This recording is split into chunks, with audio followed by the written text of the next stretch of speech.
In 1899, the British Empire found itself locked in a brutal struggle against the independent Boer republics in South Africa. When the Boers transitioned to highly effective guerrilla tactics, the British military, led by Lord Kitchener, responded with a strategy that targeted the very heart of the civilian population. This was the birth of the modern concentration camp, a name that would haunt the 20th century.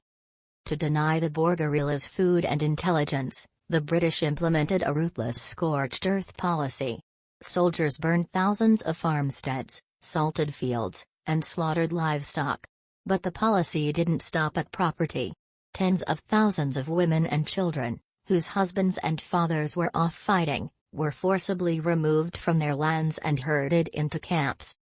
These camps were not designed for extermination, but through criminal neglect and lack of planning, they became death traps. Overcrowding, poor sanitation, and meager rations led to the rapid spread of measles, typhoid, and dysentery.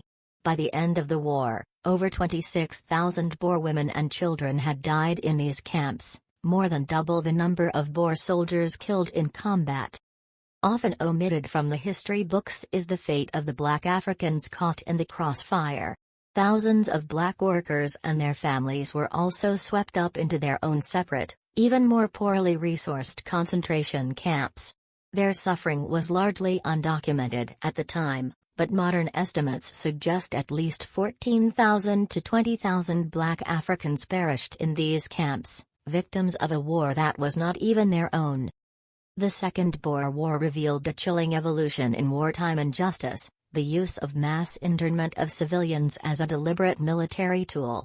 It demonstrated that when a military prioritizes efficiency over the lives of non-combatants, the resulting humanitarian catastrophe is not an accident, it is a choice.